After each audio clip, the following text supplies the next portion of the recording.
So how does the number 3 team in the country disappoint? That's where the standard is at this point that people are talking about. What's wrong with Georgia? Why are they not blowing teams out? Why did Florida hang around with a backup quarterback? How do you assess this football team at this point? Yeah, I mean, I think those are all, reasonable questions to ask, 10 weeks into the season. They haven't felt like Georgia, but I think, like you said, Georgia is kind of judged through a different lens than some other programs out there. So, yeah, for Georgia, for that standard of, this should be what were they preseason number 1 team in the country, Carson Beck, preseason Heisman favorite and all that. They're 7-1, but it doesn't feel the best 7-1 right now. Ruby, I will let you and Matt slice and dice the X's and O's, and I'll just kick back and enjoy from here. One thing that I want to point out when you say that is something that I always think about with Georgia and Alabama in particular is the mark of a good team is when you can finish the games and win the games you're supposed to. And I think that's one thing about Georgia is, yes, they are coming off of a loss to Alabama, but that was a game that they weren't favored to win, and it was tough. And at the time, Alabama looked like the team to beat. And the thing that I'm really looking forward to seeing this week is, can Ole Miss find a way to win this game? Because we saw them lose against Kentucky in a game that they should have beat. They shouldn't lose at home. They're not a team that really does lose at home. Is this one of those situations where which team is going to be able to come out and, finish the fourth quarter? Because I don't think the game's going to be over before that final whistle. Yeah, and I think that's fair. And I think from a Georgia perspective, every week we get away from that Alabama game, we're just wondering, what team did Georgia play that day? Because we have not seen that Alabama team. Like, what has been 5-6 games in a row now? They've just barely beaten teams, and the offense has not looked good. Like, I had my criticisms of Jalen Milroe coming into the season, and halftime of that Georgia game, I'm like, okay, I was wrong. This is the best player in college football. And then ever since then, we've seen that Alabama offense struggle. So I think one thing that's interesting that I feel like everyone's talking about right now, obviously, is, Carson Beck and his struggles, 11 interceptions in the last 5 games. But one thing I find interesting is, so Carson Beck, he's definitely struggled. Don't get me wrong. Like he has regressed, but in a lot of these games, like you're talking about finishing at the end, like when Texas had all the momentum after the fans are throwing everything on the field and they cut that game to a touchdown, it came down to a 3rd and long on that next possession deep in Georgia territory. And Beck was able to complete that big 3rd down pass to Arian Smith. And then Georgia, I think it was like an 89-yard drive they went on to kind of, exhale and take control of that game. And then you kind of saw a similar thing in the Florida game. Despite his struggles with the 3 interceptions late in the game when the game was 2020, he found his man, Arian Smith, who most Georgia fans didn't think was going to be our number 1 receiver coming in the season, but he really has been that most consistent receiver. So despite Beck's struggles, I think you heard Kirby Smart say at the press conference at the last game, like, we're not going to stop throwing. Like, this team can't really run the ball well, and the passing game has been the strength of the offense. So you're going to kind of go down with the ship of Carson Beck, for lack of a better term. Absolutely. And that's such a credit to Kirby Smart as well. He's a coach who can get it done. And I think that's where a lot of Ole Miss fans are kind of looking for Kiffin to take that next step of, yes, he can get to 10 wins. Yes, he, is a great offensive mind, but can he get to the point where he wins those big games that are tough or aren't going his way and finish them out? So it'll be a good one. Okay, now I am truly surrounded by football knowledge on all sides. So great to have Leanne here. As always, Leanne Herring and I have co-hosted this show, let's see, for 9 weeks now. So Leanne's been here. We got Ruby and Leanne tag teaming the Ole Miss show going forward. So Leanne, good to see you as always. Thanks, guys. Sorry I'm a little late to the party. Was talking Georgia football and a little, Ole Miss, a big game battle in the trenches, so y'all can fill me in. I know Ruby just made a great point about, Lane, the biggest win since he's been here. This is going to be a crucial game on so many fronts. Obviously, for us, it's a playoff berth. It's an opportunity to keep the dream alive. Going against Kirby Smarts, who undoubtedly is, blue collar, grit kind of guy, mentally always gets his guys in the game. So despite the struggles that we've seen, this late in the season, and you kind of alluded to it, despite all the problems we talked about with Carson Beck, kind of the difficulty, not having Brock Bowers, his go-to guy in that end zone, that comfortability. Kirby Smart and this Georgia Bulldog team always find a way offensively. And like I said, this is going to be a great challenge for Ole Miss. A lot of key components, and I think this is really going to be a game that's going to be won in the trenches, because you're talking about two defenses that are going head-to-head that have its own preakness of elite, but we also got put points on the board, and it's going to be a battle of two really good quarterbacks, and in the trenches with which offensive line can really help get a lead in aggression and keep both these quarterbacks clean in the pocket to be able to execute and put points on the board. For sure. And I have a question from a Georgia perspective that I'm interested in. And I think, Leanne, you'll probably agree with this. Ole Miss has been looking, as soon as the schedule came out, has been looking at this Ole Miss Georgia game as this is our path to the playoff. And this has been a playoff game, just internally for what they need to do. The path to the playoffs runs through Georgia. Does Georgia feel that same way as well? Or were you more looking at the Alabama game? And this is kind of one of those games that you're supposed to win. I would say it's not necessarily you're supposed to win this, because this is definitely one of the games I circled as a Georgia fan. But I think right now, Georgia, they're sitting at like the number one strength of schedule in the country, right? So I don't think you could circle one game. But yeah, I would say before the season started, it was definitely at Alabama and at Texas. So Ole Miss took the third seat there, but that's still a pretty high seat behind Alabama and Texas. For sure. I'll take that as an Ole Miss fan. One thing that was that Leanne brought up that I found that kind of led me to one of my points.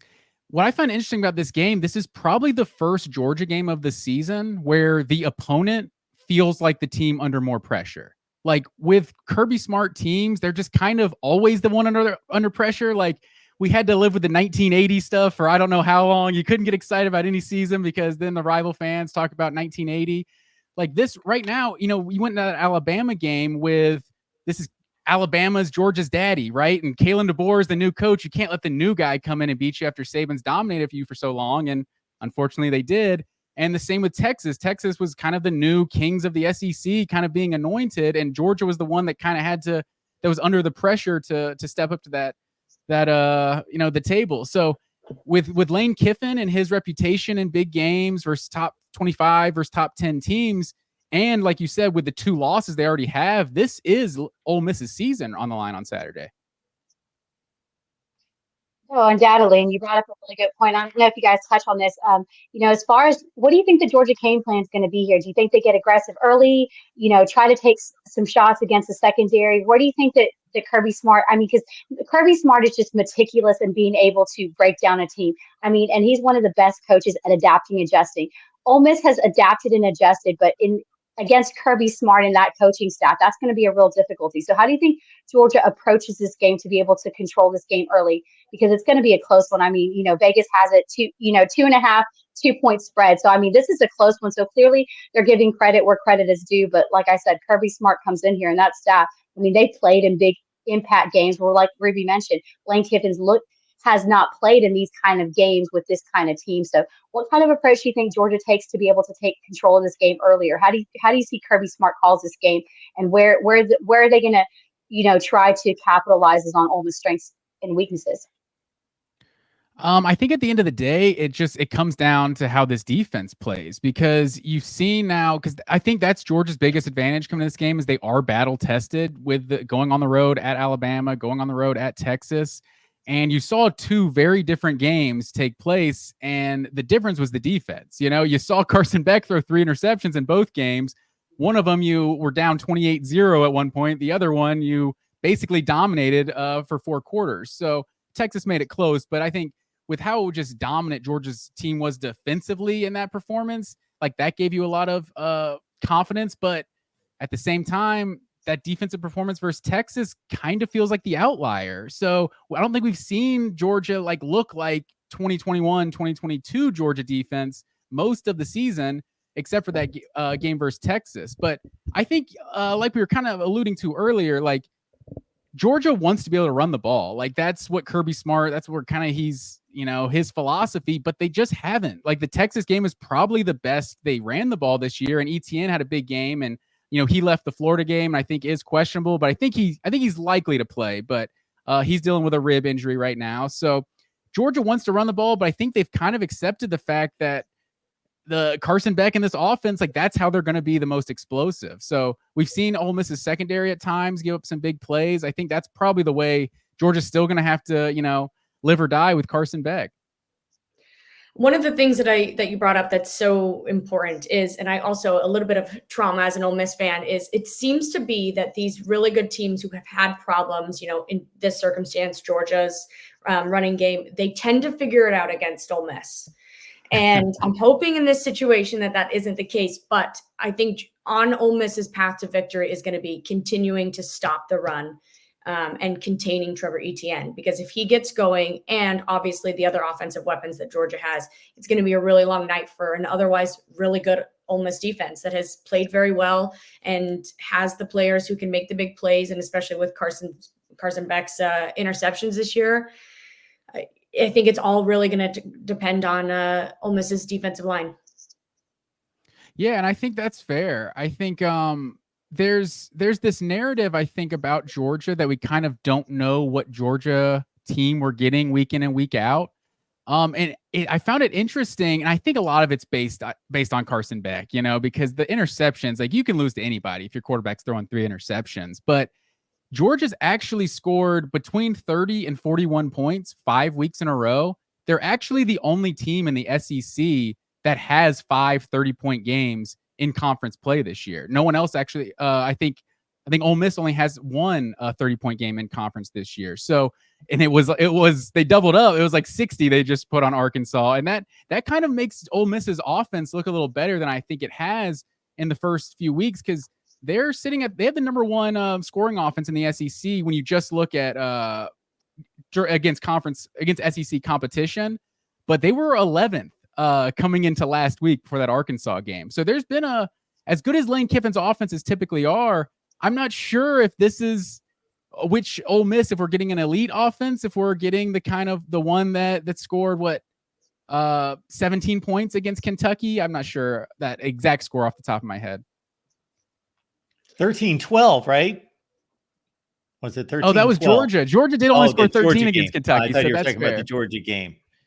That was 17, something like that. Yeah, I don't think anybody. Yeah, 2017 was the Kentucky game. Yeah, nobody expected Kentucky to play so well against us, or keep it close against so many teams. But again, defenses seem to be the storyline, and I think we've all kind of alluded to it, that it's going to be a game in the trenches. Like I said, these offensive lines are going head to head. Ole Miss offensive line hasn't done the best job, but they've done a lot better job, protecting and this time for Jackson Dart to be able to operate. But again, I think like we've all said, I think it's going to be a close one in a game in the trenches, no doubt. If I could cut in real quick, what I find intriguing about these kind of matchups is you've got the established power. You've got the Alabama, Ohio State, and now Georgia's joined pretty much 2 or 3 programs in the country at that status. And then you've got Ole Miss. They're fun to watch. They got speed, athleticism. They got the quarterback, and they show glimpses of, and obviously their trajectory has been like this. Well, they matched up on a Saturday night last year, and I walked away from that game thinking, okay, I think Ole Miss has the skill position players. They got the speed. They got the quarterback. But man, just she got punched in the mouth over and over again. They could not stand up in the trenches, and that's where Georgia has separated themselves in the last 7 or 8 years, and it showed again in that game. Absolutely. And Kiffin even left that game talking about we need to get bigger and better in the trenches. And that was a huge priority, I think, after getting, frankly, really embarrassed in what a game that was supposed to be good. And it was over by halftime. So I'm hoping that, I think on paper, Georgia still takes the edge off of roster, but I think Ole Miss now can compete, especially on the defensive front. Offensive line, as Leanne said, we've struggled a little bit, but getting better. I think Georgia's going to be the real test to see how much they can hold up. But yeah. Ruby and Matt, we know you need to run. So Ruby, give us what an Ole Miss win looks like. Okay. I think the biggest path to an Ole Miss victory is you got to score early. And Jackson needs to not force balls. And I think that Kiffin needs to be really smart to not throw deep balls into that Georgia secondary, because I don't think they're going to win using that tactic. But like we saw in Arkansas, those intermediate, middle range, like 10 to 19 yards. If Trey Harris is back, spreading the wealth to Caden Prescorn, Daquan Wright, Caden Lee, Jordan Watkins. If you continue to spread that out and get those middle range passes, I think that's going to be the path to victory for Ole Miss. Ruby, great to have you here. You have a great rest of your day. We're going to see a lot of Ruby here on the Ole Miss Live show each and every week. Good Thanks, to see you, guys. Ruby. Howdy, Enjoy the toddy. game. Meeting you, Ruby. I'm Patty. And real quick, Matt, before we let you go, in a sense, the same question, although with Georgia, it's kind of like just do what you do 99% of the time, I guess. But there has been, as you've addressed, those games where they've just kind of been dragged down by the opposition of Florida, Kentucky, and Mississippi State. So I'm sure that there is a lot of talk about what needs to be cleaned up for this team to reach its goals. Yeah, absolutely. I mean, and a lot of it is going to come down to Carson Beck. Like, if your quarterback's throwing 3 interceptions, like I said, like, you can lose to just about anybody. The interesting part is that they're actually averaging more points per game in the games that he's thrown 3 interceptions. They're averaging 34 points per game in those, and 31 points per game in the rest of it. So go figure that. I can't make any sense of that. A lot is made of, like, the absence of Brock Bowers and Ladd McConkey. But if you remember, Bowers missed 3-4 games last year. McConkey missed 4 or 5. So we saw this offense, work really well with those guys kind of missing a few games here or there due to injury. So I tend to think if Beck doesn't throw any interceptions and Georgia takes care of the ball, they can win this game, fairly easily. But if you're turning the ball over in a hostile environment, given the opponent's short fields, anything can happen. But I would say the fact that you've been able to survive the turnovers against a team like Texas, it's got to make you feel good about beating a team like Ole Miss, even if you are beating yourselves at times. Matt, once again, it's great to have you here at the Voice of College Football, and everyone, you will see Matt over on the Georgia channel. So just stay tuned for dates and times and all that good stuff. But Matt, it's great to see you. And of course, we're looking for a great game on Saturday. Yes, sir. Thanks for having me.